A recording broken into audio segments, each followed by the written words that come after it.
qui est qui? Faut te beloko wana.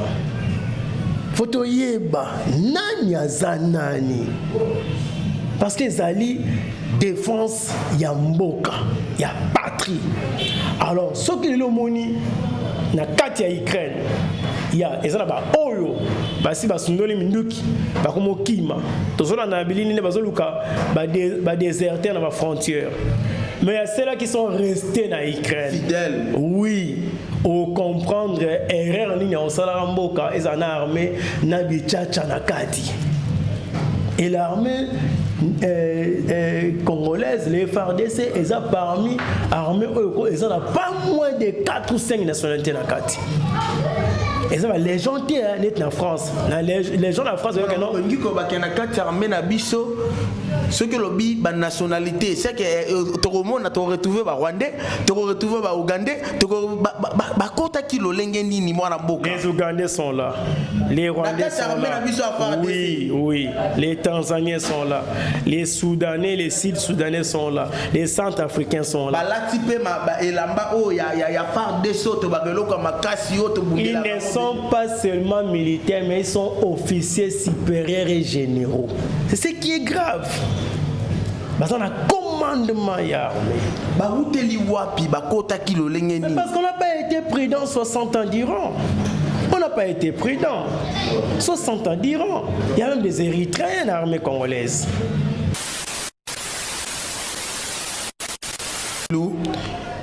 Aujourd'hui, Boza Lamuka, ou Boza ko prétendre que Luka ko soit pouvoir na mapondami. Et RDC et outil ko tikino lelo et ça a problème na ba voisin na yi. Ba problème ya mama belé, ba problème ya richesse, ba problème ya ndenge na ndenge. To ka na ngambu o ba ADF, ba mususu ba utaka Rwanda concernant na Uganda. RDC. Il y avait des M23, groupe armé, milice et belé. Et aujourd'hui, est-ce c'est possible? Nous avons un pouvoir, nous avons en Afrique, quelque chose arrive. Rwanda, RDC, on a bras de fer, Bakende le kola lelo to mona Russie na Ukraine. Il y a des matières au Asie, Corée du Nord, Iran, Chine, Russie et comment RDC et ça donc nous courons un grand risque malgré vous avez besoin de côté danser parce qu'il y a des distractions alors que nos richesses servent à enrichir et à rendre les autres puissants et nous restons toujours faibles. Aujourd'hui, si le Rwanda décidait d'attaquer le Congo, comme nous avons toujours eu l'habitude de fuir. Parce que nous avons un vrai problème, ce qui il y a gestion de la population. Le gouvernement congolais, à niveau national, au niveau provincial, on est capable de gérer la population de Kima. Donc, qui m'a fait la guerre. 2. Assistance d'urgence et causalité. Et vous allez non mon na ba ka mike o ko bomi bato accident salami ndenge nini makambo e u mela na mboko mutu akute ku finanzela boko mona remorque sali des jours na nzela mutalo ngo azate donc en cas d'assistance d'urgence bozo bezali to c'est le côté défense des frontières et des endroits stratégiques nde mama na likambo o mona guerre ko leka na Ukraine Russie a maintenant ko beta ba endroit stratégique. Ma base militaire, c'est beaucoup plus ça, parce que la guerre est militaire. Moi, attaquer les civils, ça a été condamné à un endroit stratégique. Et nous sommes incapables de défendre nos endroits stratégiques. Rappelez-vous, en 1998, avion, il y a rebelles, ils ont eu Goma, ils ont eu militaire, na base qui tourne à Congo central. Donc, et ça là, je crois 4 tours en Boutou. Alors, la question va se battre que non. Ba rebelle va se l'exbatou les couleurs Boutou il y a capitale et Kende na Baki et puis guerre et dans la Congo centrale. D'abord il y a bon armée congolaise va les soutien. De 2, balobi ce sont les généraux qui gagnent la guerre et non la troupe.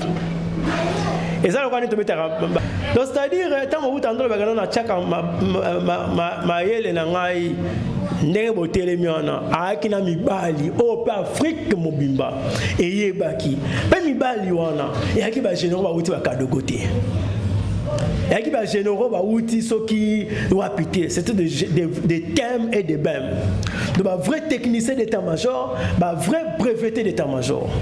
Mais le peut monaki initiative mon konzambo kazaki initiative atindaki ba mapinga bakendaki na Israël ba msusu bazaki formation pe abengaki mapinga msusu bayaki apona ko former oya biso bana mboka mwana mboka ongi ko baki wana bazo former babasi bazo former mibalité kasi esta en campagne militaire ba onsi basali ba bundu baza ouais mais formation c'est na noté formation et puis il y a l'application sur terrain, hein. Soda eza kombote, soda eza elambate. Soda zali soda. Bato ngana tangi wana sala effort. Autant ata CV ya moko na bango.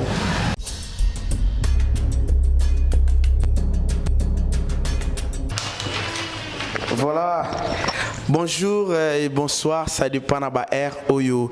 Émission Oyo Eko Kutela Bino, toujours na cadre ya magazine na biso pe ya bino obolandaka to solo la pona mboka na yango lelo lokola bomesano chaque lundi tozaka wana pona kopesa bino ba information et lelo toyei elongo kaka ndenge to mesana ko informer bino mbongwana mokili ekoti ne balobaka pito pale toyebite to benga yango guerre mondiale eza ko s'annoncer to débit ya Fox mokili za soutenir to ba kokanisa et comme siko ba obaza makasi ba ko dominer ba faible ba ko obéir na ba loi ya ba obaza plus fort to uti ko mona o eleki entre Russie na Ukraine notamment Ukraine aza envahi na ba soda russe o bazo kota bina pona koluka ko botola bango pays ko chamibeko na kati ya mboka wana ya Ukraine et lelo eloko epousse soto tena maliboso na bino po ete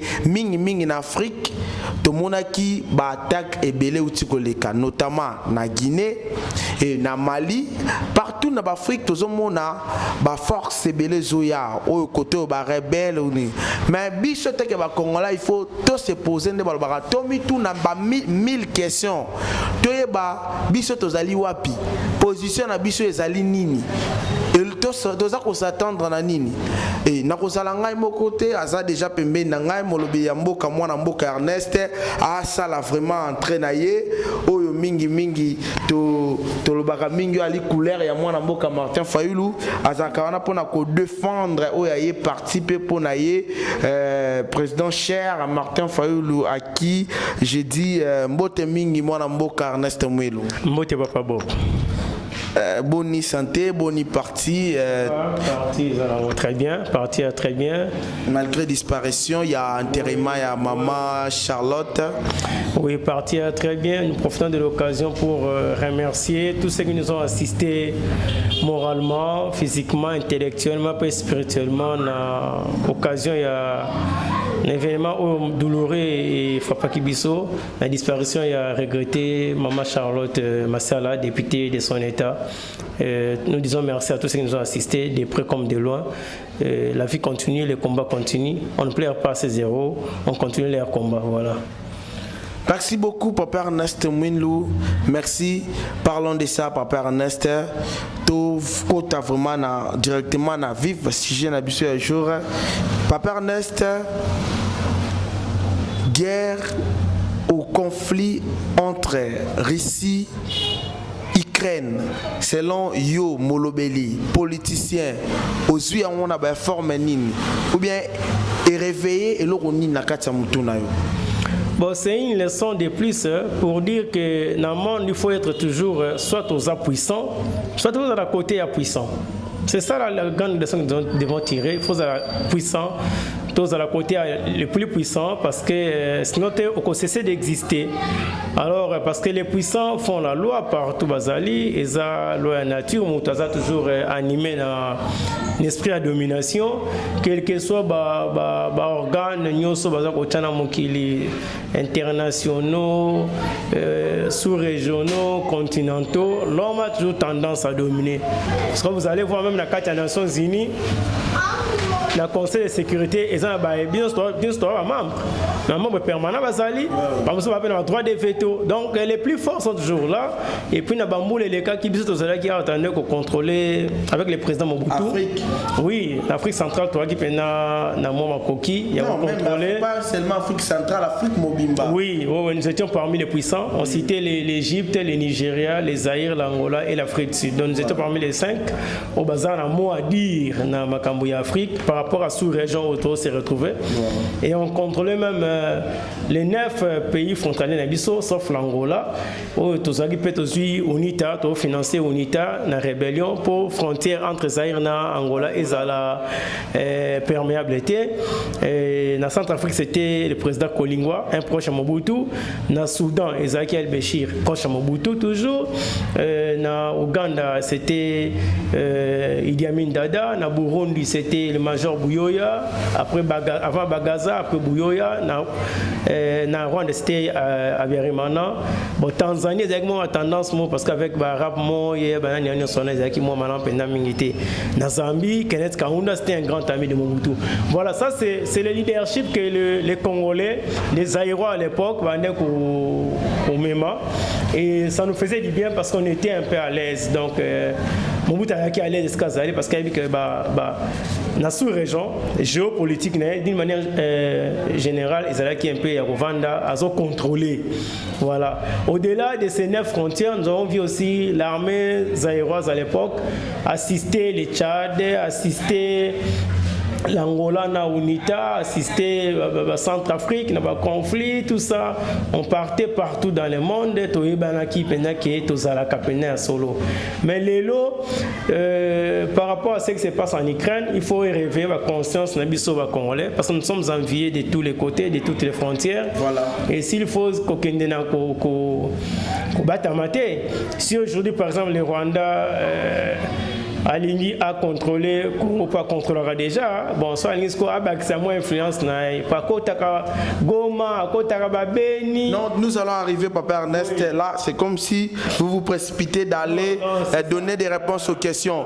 Papa Ernest, l'Afrique, quelle est la position de l'Afrique par rapport à cette guerre? Position de l'Afrique. Les Africains sont pour Vladimir Poutine au bazar pour soutenir l'Ukraine avec l'OTAN.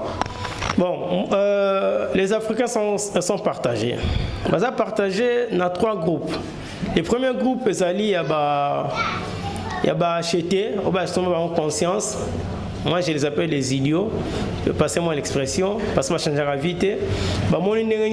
Occident, Europe, et Afrique, la colonisation. Avant la colonisation, la guerre, colonisation après la colonisation, ils continuent à nous maltraiter, à imposer des dictateurs, à détruire la population, tout ça. Et aujourd'hui, il y a une partie de la population africaine, nous comprenons qui est occident, ils continuent à soutenir les Occidentaux. Et dans le cas de Zaïre, il y a Bisso Congo, on a 2 leaders congolais à Makassi. On va penser qu'on défendre l'intérêt congolais chez les Américains. Et c'était les démocrates qui étaient au pouvoir à l'époque. En 60 avec Lumumba, 61 avec Lumumba, c'est toujours un démocrate qui est au pouvoir aux États-Unis, Kennedy. Et en 2001 avec Mousset, c'est aussi un autre démocrate, Bill Clinton, qui est aux États-Unis. Il y a un moment la politique américaine comme un démocrate et arabe combo. Et c'est d'abord les intérêts, comme partout dans le monde. Mais les malheurs est que les démocrates sont des vrais hypocrites. Donc les Africains ont été entraînés dans la bêtise. Il y a eu les illuminations orchestrées par l'Occident. Il y a Sankara, Sylvanus Olympio. C'est le premier président africain assassiné après les indépendances. Président, il y a Togo, en 1963. Vous avez Bangwabi, vous avez Neto, un médecin sud-africain sur injonction. Il y a États-Unis, la Grande-Bretagne, l'Afrique du Sud, où il est allé se faire soigner. Vous avez Lumumba ici, vous avez Ngwabi en face, vous avez qui c'est Amilcar Cabral, assassiné une année avant l'indépendance, il y a Guinée. Vous avez Kwame Nkrumah, va faire partir dans le pouvoir. Vous avez le président Ebele Buganda, tous ces grands leaders africains de Combo, Baebaki, Wap Baoutaki, Pewap Banga, même en Afrique. Et vous allez voir que c'était le père, c'était presque le père de l'Union africaine, à l'époque OIA. Ils ont été remplacés par des hommes en kaki. Mobutu, Eyadema, Kadhafi, oui, Kadhafi arrive au pouvoir. Azalaki na vision Moussoussou. Kadhafi c'est un leader tant comme le pouvoir. Comprenant qu'Azali a outé pas Mindele, a soutien à Mindele, il a pris tout son temps. Il y a quoi soit pouvoir naé, il y a quoi développer Libye, Nassimana Bimisi Manzaka. Peut-être c'est l'erreur politique au le Baralumu Mana Musée Kometaki, ils sont allés vite en besogne. On n'était pas mundé dans nos communes, dans ma cité, dans le Mississippi, dans le Bimité. Voilà, on est en conflit dans Bango. Alors qu'il y a d'autres Africains, au Bazali déjà complices dans Bango, aider pour éliminer Bango, c'est ça. Okay, merci beaucoup, Papa Ernest. Parlons de ça, justement, la question ou la raison pour laquelle Tobengu a Papa Ernest Mwilou. Aujourd'hui, Boza Lamouka, ou Boza ko prétendre que Luka ko soit pouvoir na mapondami. Et RDC et outil ko tikino lelo et ça a un problème na ba voisin nae. Ba problème ya mama belé, ba problème ya richesse, ba problème ya ndenge na ndenge. To ka na ngambu o ba ADF, ba mususu ba utera Rwanda concernant na Uganda. RDC. Il y avait des M23, groupe armé, milice et belé. Et aujourd'hui, est-ce c'est possible? Nous avons un pouvoir, nous avons en Afrique, quelque chose arrive, Rwanda, RDC, on a bras de fer, Bakende le col à l'îlot, Russie, na Ukraine. Oui. Et comment les jours où un vrai Congolais a pensé au développer Congo et mettre fin à pillage des richesses minières au Congo au profit d'étrangers à Kokoma pouvoir. Donc quand je parle d'un vrai Congolais dans le sens, c'est-à-dire au Congolais des pères et des mères, non. Président Oyo à Koko tapenda ko défendre l'intérêt du peuple congolais. Là parlons actuellement mon amboka tozana Félix Antoine Tshisekedi à sa président au tazo défendre ba propre intérêt à Congo. Non, azo continuer na kosala Oyo nani ndeko Kabila zalaki na ndeko sala parce que au moment je vous parle les richesses il y a Congo ils ont continué au Kenya ba o bandeko zobanda kala avant hier et à l'époque à Kabila ils ont continué na ngo changer en angote même l'uranium oyo c'est qui na base de départ à Kabila parce que les asiatiques qui bénéficient en ango jusqu'à aujourd'hui les asiatiques vont continuer au Kenya et ça même Makambo et François Béa c'est d'ailleurs Martin Fayulu que non c'est lui qui tirait les ficelles de signes sont les alliés ma diversion au peuple à s'embrouiller mais les vrais problèmes les alliés et les Chinois Bimisi. Alors vous comprendrez que dans le monde Tangwazi akomata le RFI bakolanda ete arme nucléaire au Russie a mission à préparer déjà et la plus puissante et ça la plus puissante au monde et ça la capacité même à détruire les États-Unis et puis à anéantir l'Europe et vous voyez toujours que la traçabilité il y a la matière au ça qui est Asie, Corée du Nord, Iran, Chine, Russie et comment ça comme le comme RDC et ça donc nous courons un grand risque malgré vous avez besoin de vous bel côté tout ça ko danser parce qu'il y a un article là biso distraction alors que nos richesses servent à enrichir et à rendre les autres puissants et nous restons toujours faibles.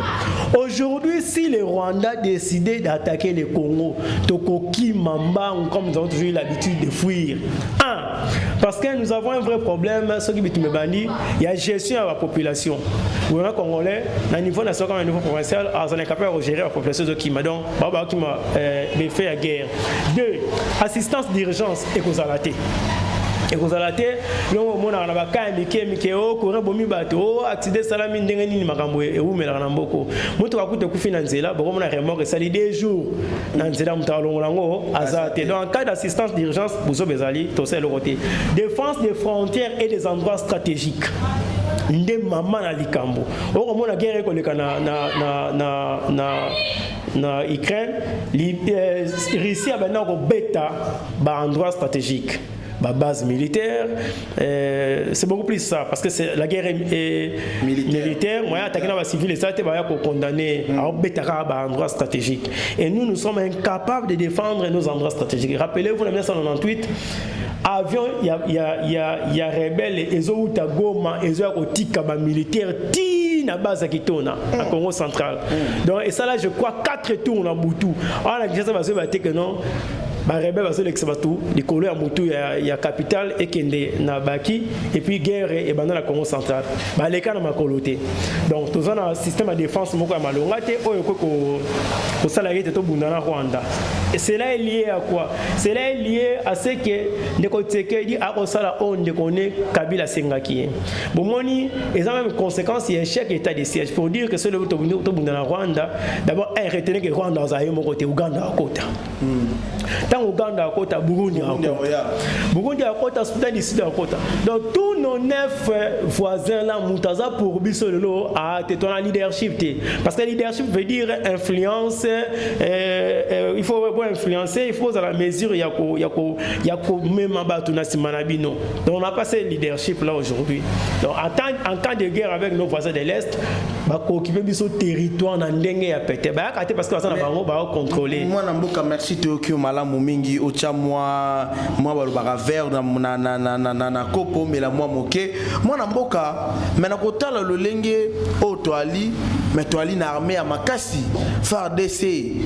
Ba ngambe mibalo bali kuna bangi ko ba etike bali ba faible ndé balo barate bali makasi eloko ni nezo sanga lelo pe to bongisa armée na biso pona ko se préparer parce que aujourd'hui ce qui total bien Ukraine azangaki o za ba arme nucléaire té mais eloko esali que azala faible po armée na ye bali faible miso na bango elaki makasi na armée té baki ko tia miso té pona ko renforcer armée na bango malgré ba arme nucléaire bazaki nango mais Russie ye azaki toujours ko soutenir ba mapinga na bango alors biso pe eloko ni ezo zanga pona FARDC lelo bazwa makasi bazwa ba arme bazwa bibundeli ya lolengi na longe po ete baye ba pe ko défendre mabele parce que eloko esengeli efungola biso na stu misu mwana mboka na ebite ndeko journaliste lelo nakotangela yo mwa bato awa yo potangela ngai moko oyo ebi lelo sur le plan ya bitumba oyo voisin ebi ke na ngambo ya Congo wana pesa mobali lokola bagolowa bambuza mabe bamaele mamadundala babauma bavundo à l'époque basate pour vous dire d'abord ibali ya bongo na armée congolaise basali sous-souté de deux balobi ce sont les généraux qui gagnent la guerre et non la troupe et ça le quand tu mets match sur l'équipe il y a bana lemba et ko beta na terrain équipe ya lemba et beta na terrain commune lemba et beta na terrain bazika sélection lemba ba beta na terrain bazuba tchena vita et si vas voir Cristiano na Messi ba tchona sélection lemba vita comme da paniquer Ozolanda nasolanda malamu vita champion d'Afrique. Alors, on m'a paniqué parce que la présence, il y a Cristiano, na Messi, c'est-à-dire gardien à Banalem, Banasoka Bouakata la musique. Il suffit qu'un Messi à soi. Défense, ça veut dire qu'ils en ont problème. À repérer ça Cristiano, Bakocha. Donc, c'est-à-dire, tant que vous entendez le bagage, ma yele na ngai ndenge botele miona akina mibali o pe Afrique mobimba eye baki pe mibali wana yaki ba généraux ba wuti ba kadogote yaki ba généraux ba wuti soki wapité c'était des thèmes et des bèmes de ba vrai technicien d'état-major ba vrai breveté d'état-major Mais le lopete monaki initiative, mon konzambo kozaki initiative, atindaki ba mapinga bakendaki na Israël, ba mususu bazaki formation pe abengaki mapinga mususu bayaki apona ko former oya biso bana mboka mwana mboka. On ngi ko baki wana bazo former babasi, bazo former mibalité. Kasi est en campagne militaire ba onsi basali ba bundu baza ouais.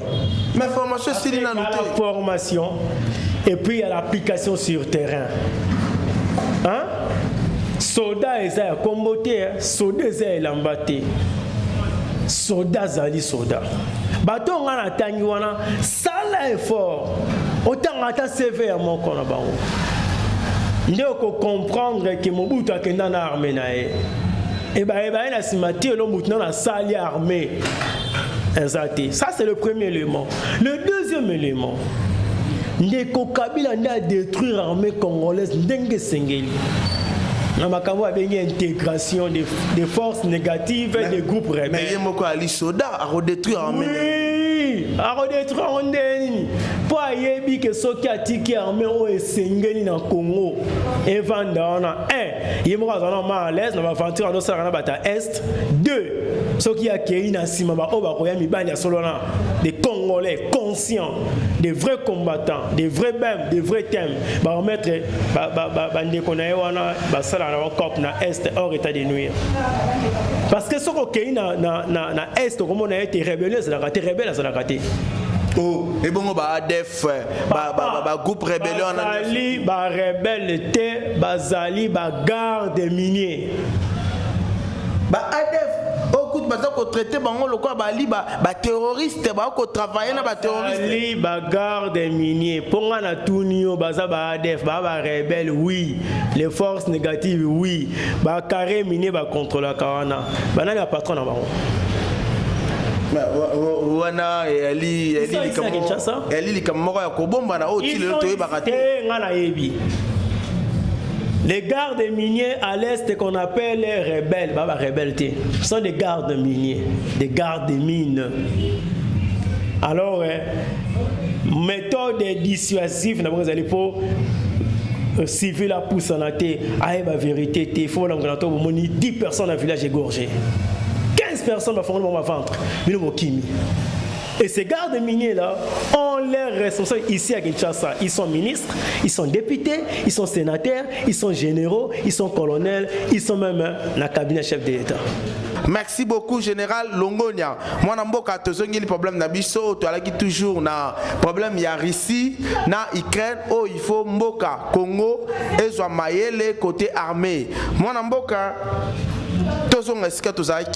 alors, et là qu'on y les ozanga pour les armées na biso et comme a préparé nako lobaka lelo ate indi lokola ndenge indi na Ukraine toko bunda Rwanda to Burundi to Uganda a convaincre biso te et là qu'on y les ozanga na armée na biso et alimo solo ba milition to et là qu'on y les ozanga. Non, ezali motivation. Motivation c'est nini? Motivation c'est un ensemble il y a makambo belé et dans les cas d'espèce il y a FRDC tolinga qui tochende la charrue devant le bœuf. Il y a au moins to continuer na même cause il y a lobby ils ont produit les mêmes effets.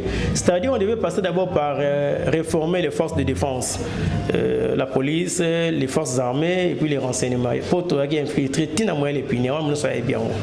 Alors il fallait prendre beaucoup de temps pour nous recevoir au lieu de à la hâte na décision il y a état de siège où les lois sont sabotées par les ennemis de la République. Mais il y a des avancements entre armées congolais nande basala qui bosangani na bango na bandeko ba Uganda mais to moni lelo avancement zali tous à la sincère yo bundi singa ilobi obominga ilobi otiki baye ba o ya yo na katia bazoboma. Après, mais Uganda pas le bien zali victime. Il y a ba ADF, il y a pas zali victime ADF. Il y a on a ba sangani na obiso ma pinga pona ko traquer bango mais les autres mi comme on a ba victoire. Ba mi ko boto la ba ville muke. Limbi sangai nazo sous-estimer côté nazalité parce que je suis un Muntu mais ba Bantu fait pas ça l'effort. Ba comment réfléchir koleka. parce que le long d'Afrique les Tutsis bazan na vision il y a 30 ans 40 ans 50 ans plus que les Bantous. Tout ça l'effort, nous les Bantous, tout ça l'effort, tout comme on a musika koleka. Moi je vais vous dire une chose. Moutounio soit à couper ça idée ya réforme ya biloko ya service de défense, ya sécurité na mboko otieba ke amemio de anantera mabi. Nous devons identifier tous nos officiers généraux et supérieurs. Qui est qui?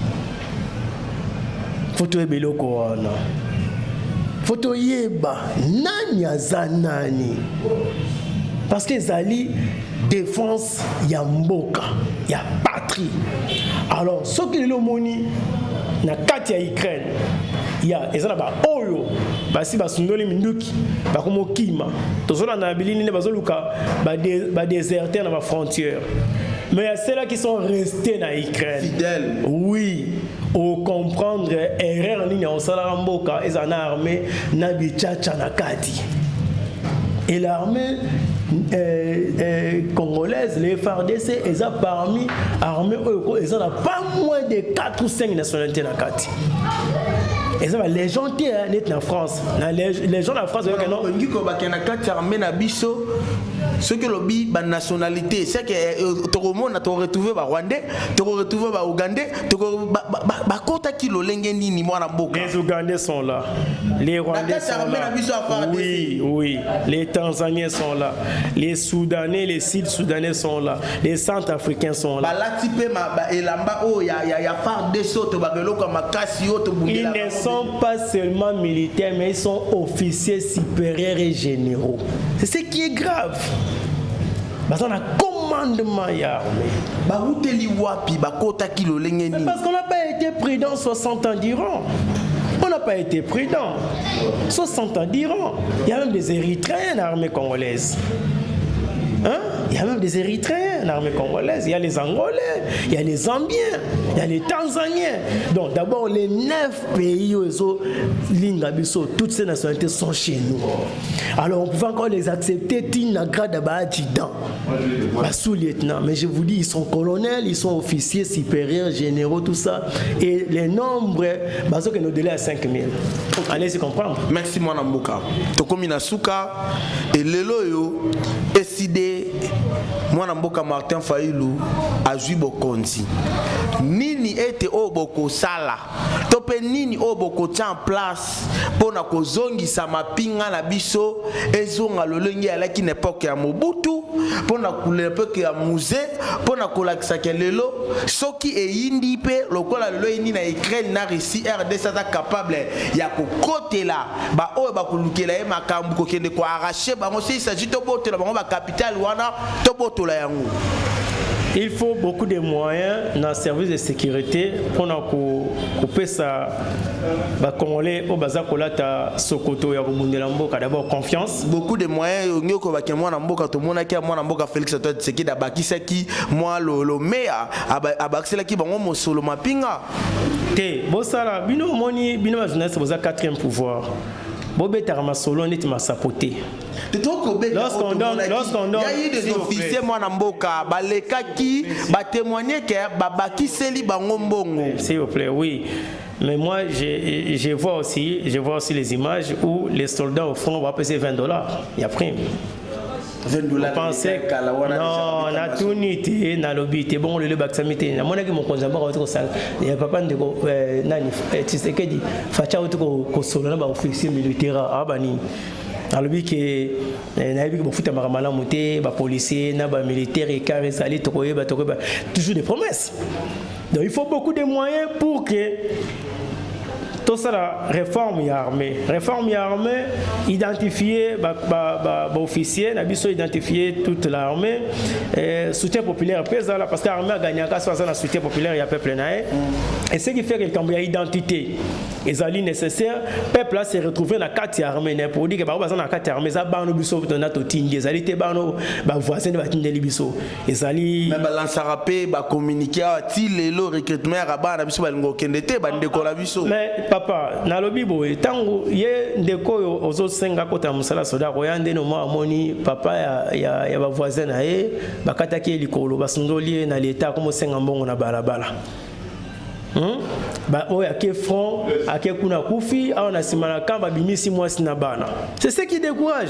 Dans la vie likambo ya armeza likambo très complexe. Bon quand ça la on a loyenge te ndeto moni ba ndeko chilo mbasala ngombango tout ça na ba décision populiste on identifier armée te éviter qui fait quoi maman au état des sièges et quand tu vois commandement état des sièges c'est beaucoup plus les affairés ba ferré ba ta tenir FARDC ba luka ba s'enrichir ba commis le lot officier il y a un botinier en France, botinier d'état de siège, gouverneur militaire, administrateur du territoire, maire et ville, a commis qu'on rançonner la population. C'est pas sérieux. Et pour couvrir l'échec d'état de siège, il faut faire maintenant appel à ces armées qui nous ont combattus, qui ont commis des crimes de guerre, des crimes économiques, des crimes contre l'humanité sur le territoire congolais, entre autres les Ougandais, les Rwandais. Alors on ne sait pas, tous ça la nini. Donc c'est de n'importe quoi. Selon moi, Martin Fayoulou. Le programme est décidé, c'est un programme, c'est vrai, Ezali, Nabali, Yamakasi, on ne peut pas dévoiler cela devant les médias. Parce que mais de grandes lignes, il faut nous ça pour l'armée, une armée congolaise des Congolais. Des Congolais équipés, formés, motivés. Ils ont la capacité à dissuasion par rapport à nos voisins. Voilà, d'une manière générale, armée est-ce que beaucoup ça là kota la lolenge bande konabiso mwana mboka IDPS la ki libande ki ko banga soki na zuibo konti na ko sala bo na ko sala mais réalité en place auto kutaka na bo konti bo yebi yango te est-ce que vraiment bino na décidé le ngena mwana mboka Martin Fayulu bo la capable ya ko sala yango pe ya ko zongisa armée lolenge to ko luka avec les soutiens populaires,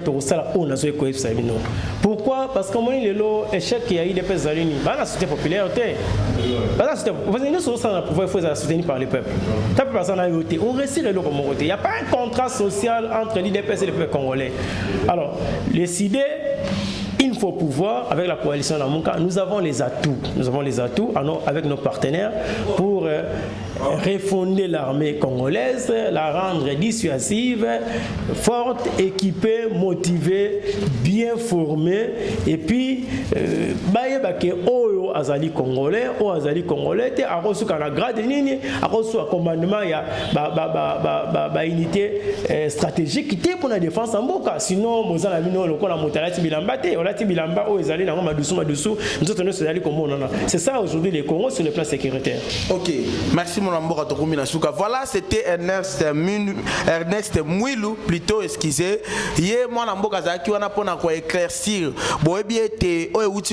entre Russie et Ukraine et réveiller vraiment conscience ya ba pays et biso etaka ba congolais to kokaki kotika la bongote to lobi non to so makanisulaire yango pe biso to yeba ndenge nini ya kobongisa oya biso mapinga to yeba ndenge nini ya kobongisa oya biso armée afin que lelo to lobi kuna ete likambo ya bongo ye to yeba ko se défendre to yeba ndenge nini ya ko résister ndenge nini ya ko taquer oleba taquer biso nde to taquer to kota to mona lolenge rissie ko sala parce que mona mboka na kotala Russie asaleli nanu kimonene na ye lolongi moko na RDC. C'est une grande pays comme la Russie en Europe. Non seulement munene na ye ya pamba mais munene na ye akena yango tina armée tina mapinga élection makasi mais lelo pe biso lokola RDC une grande pays au en Afrique to lobaka souci na monsieur Ali to la kisape munene na biso na lolenge zali mais liloba suka soki lelo esido pouvoir nini oboko sala économiquement le lenge na mapinga to changement ni bokoya nango parce que kalate awa to kokende na maponami to ebite maponami yango to komona lokola miss molili to ebite soki to kokende wapi miss ekomi to komona te to komona clarté ndeko nanga lela boya sala boto ndeko nanga ndeko kadi ma plutôt asala boya lo baboy to koyeba te to kokende wapi mais ba konza mboka bosunga biso lokola kaka bobaki ba élection c'est en 2023 ndeko Ernest Mouilou aussi ces missions topé sur quelques minutes lelo Martin Fayulu na pouvoir décider et que diriger nini oyo ça la différence que les cas pouvoir aux alliés en place. Merci beaucoup de Ernest aux 8 micros pesa bisongo pendant au moins 2 minutes. Biso il faut pouvoir parce que toi na pouvoir te koluka koyeba mboka eza ko souffrir to ndenge nini po ete na suka lo bakemboka ekufate te que nous sommes là depuis Bamboule les cas avant même temps ma en 2018 nandeko le président élu Martin Fayulu tout ça la diagnostic moko approfondi il y a on a ce Congo ezali komona lelo oyebi sur le plan sécuritaire, sur le plan militaire, économique, alimentaire, sanitaire et infrastructure de quoi nous sommes qu'est-ce que nous sommes et puis qu'est-ce qu'il nous faut ce qui était makambo ekomi était peine tozui pouvoir nini tokosala tozala diagnostic wana nyonso. De deux, tous alliés na la solution à court, à moyen et à long terme. Tout ça na maboko. Il y a un projet de société. Le projet de société au centre c'est l'homme. Au centre c'est l'homme. Donc nous allons investir dans l'homme pour résoudre tous les problèmes au Congo. C'est l'homme qui va travailler. C'est l'homme qui va travailler. Donc dès que l'homme congolais, au hasard, très entreprenant, à cause de la motivé, à cause de la mis dans des conditions où il s'est mis dans moto, il va produire des effets positifs. Et ce sera le décollage Yamboka sur tous les plans, dans tous les domaines. Donc nous avons tous les atouts où il faut pouvoir, avec notre projet de société, où ils allaient investir dans l'homme pour développer la RDC. Donc parce que nous avons un grand Congo et il faut une grande vision. Et l'homme qui porte une grande vision de l'Europe Congo, c'est bien le président élu Martin Fayulu.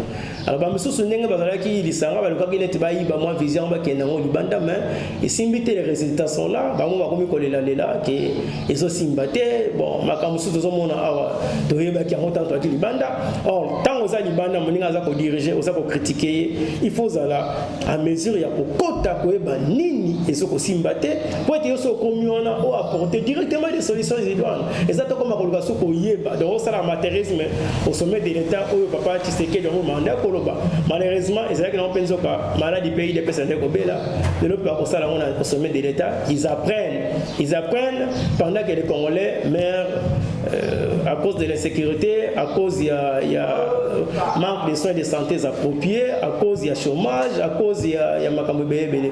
Alors que les Congos sont au tali sur les sous-sols à Congo, nous sommes assis sur tout, mais les peuples manquent tout. Alors ils ont paradoxe mokili mobimba, ils sont incapables il y a expliquer en haut. Moto ali kola mai azala maïté. Moto azali kolo ya ba ressources énergétiques nyonso azala énergété. Moto azali likolo ya mabanga calcaire, fer, azangi école, azangi hôpitaux. Voilà, nous avons le diagnostic complet. Il faut pouvoir, nous allons travailler. Dans 5 ans, dans 10 ans, comme l'Allemagne d'Afrique. Non, on ne dit pas ça. Mais du moins, dans 5 ans, dans 10 ans, il faut ça. À continuer. Pour les 5 ans, perdité, 10 ans, perdité. Donc, à tous les téléspectateurs, à tous les Congolais, il y a les bandes comme Nakati Amboka, après sinon Ambote Mingi, na Kombo ya président élu Martin Fayulu, on est ensemble, on continue le combat.